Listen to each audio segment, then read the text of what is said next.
Mom. Sorry I didn't call on the weekend. I met this amazing girl. I think you might like her. Listen, I gotta get back to work now, but I'll call you tonight.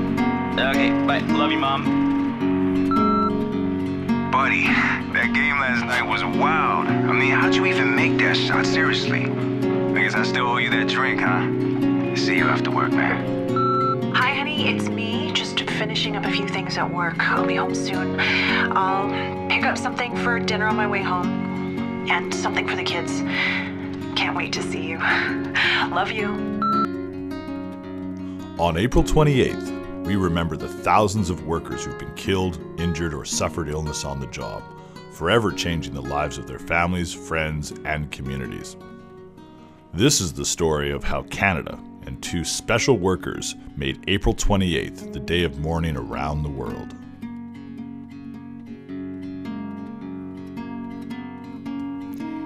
Meet Colin Lambert, one of the two people who dreamed of a day to remember workers killed as a result of their work.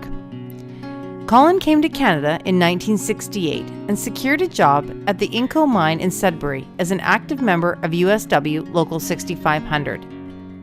I knew I would get a job there. In fact, we came into Montreal. We came by boat, by the way.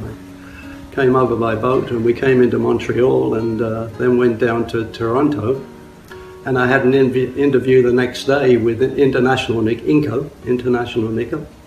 And I was up. Next day, I was up, not that, but a couple of days later, I was on my way up to Sudbury, and job was there.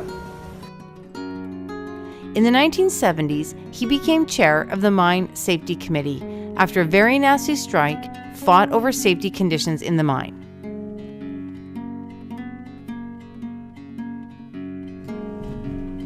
Recognizing a need for more expertise in his union, Colin approached the steelworkers to help him gain a degree in occupational hygiene. The steelworkers were supportive of Colin's initiative and quickly agreed to help him financially, as well as making sure his employment was secure during the months between university semesters. When he graduated with his degree, Colin was then advised that the union wasn't sure if they could offer him a full-time safety position. In an interview with the staff rep, Colin was asked for his stance on asbestos and without hesitation explained that in his opinion, no person should ever be exposed to any dose of asbestos. He said, well, what's your stand on asbestos then? And I said, well, I'm all against it, of course. There should be no, as far as scientifically, there should be no one exposed to any of asbestos because there's no safe level.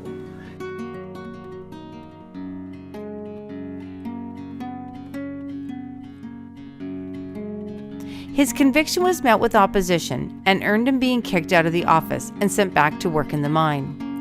Remember, back then, the steelworkers represented miners at 2 Quebec asbestos mines, and a ban on asbestos would be putting those members' livelihoods in jeopardy. Colin was disappointed as he wanted to make a significant difference for his fellow miners.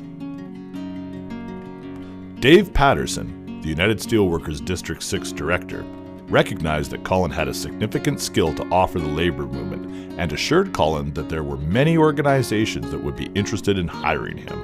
Within days of his conversation with Patterson, Colin was contacted by CUPE Ontario President Lucy Nicholson and offered a job as Special Projects Officer, tasked with the responsibility of developing a health and safety program addressing violence in the workplace. Colin accepted this position with CUPE Ontario, but in his heart, he was still a steelworker, where his passion for health and safety had planted its roots.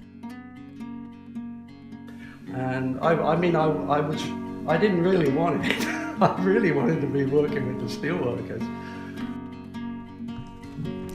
In his role at CUPE Ontario and as a member of the Canadian Labour Congress Health and Safety Committee, Colin met and became good friends with Dr. Ray Sentis, Secretary-Treasurer of the Alberta Federation of Labour. Ray was a longtime advocate for asbestos workers and was a kindred spirit with Colin on the need to ban asbestos. Ray had been an insulation worker prior to earning his PhD and was an outspoken critic of the asbestos industry and its collusion with government. Ray died tragically of asbestosis on April 13, 2000, at the early age of 56.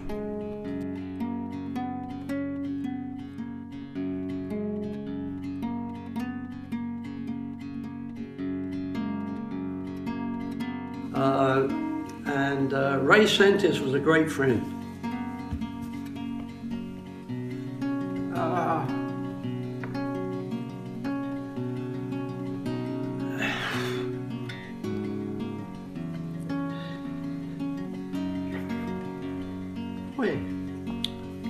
And anyway, I miss him still. Yeah, sorry. One afternoon in early 1983, while Colin and Ray were driving together to a CLC meeting, the pair was stopped by a funeral procession for a firefighter who'd been killed in the line of duty. As they marveled at the respect that colleagues, supervisors, and the public gave the fallen worker, it dawned on the two men that there was no similar recognition for other workers who had been killed in or because of their workplace. They questioned why workers in other occupations, whether in offices or factories, mines or forests, didn't receive the same recognition that was properly bestowed on firefighters and police officers. While they sat and watched the procession go by, Colin reminisced about a practice at Denison Mine in Elliott Lake. It was there that USW Local 5762 picked one day each year to remember all the miners who had succumbed to workplace exposures. At Denison Mine, they called it Worker Remembrance Day. As Colin and Ray talked, they wondered why this didn't happen all over the country.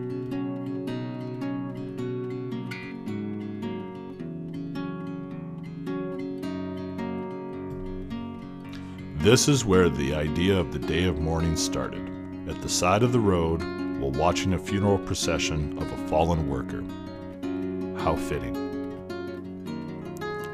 Colin and Ray knew that to get an official day of mourning, they would need allies and endorsements. With the support and encouragement of his supervisor, Gilbert Levine, Colin started to engage key leadership within CUPE to build momentum on their idea.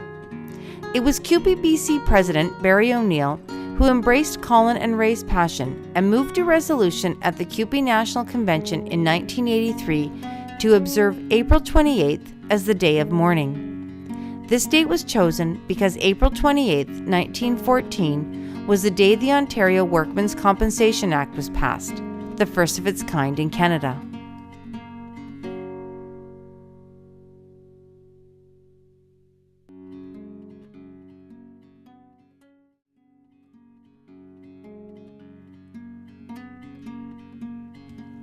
It didn't take long for the idea of the Day of Mourning to take hold right across the labor movement. And at the 1984 CLC convention, a resolution was enthusiastically passed which cemented April 28th as the National Day of Mourning in Canada.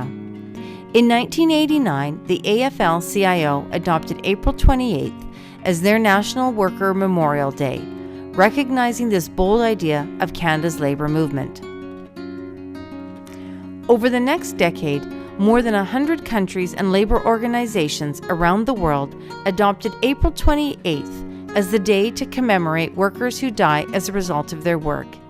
And although it may be called something different in each place, the intent is the same: to draw attention to the fact that workers continue to sacrifice their health and their lives while producing the goods and services we often take for granted.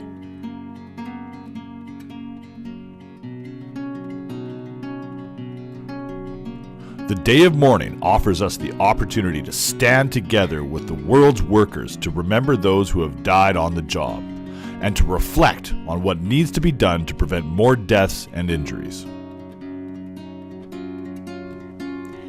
On April 28th, we remember all workers stricken with workplace illness, suffering injuries, or killed on the job. We remember children left without a parent and families facing hardship and deprivation. We remember young workers who are injured and killed at even higher, much higher rates than mature workers. We remember women whose workplace hazards are often unrecognized or ignored by health studies. We remember the walking wounded who are forced to continue to work because they are denied fair compensation. And we remember families and friends who have to nurse or care for ill or injured workers. The Day of Mourning was born of the values of the union movement. It was created by working people to remind us that the fight continues for decent and safe working conditions.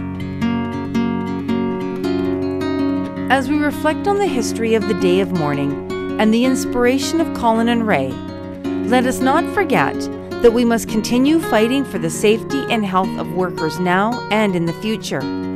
We must never lose sight that the Day of Mourning isn't just to remember those who have lost their lives or health due to work, but it is a time to renew our commitment and refresh our efforts to protect the living. Because an injury to one is an injury to all.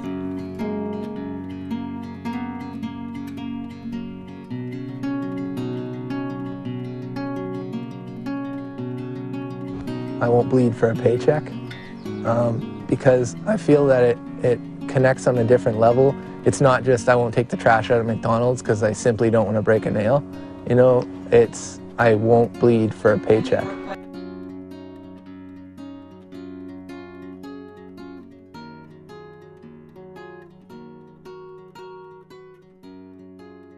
Big brown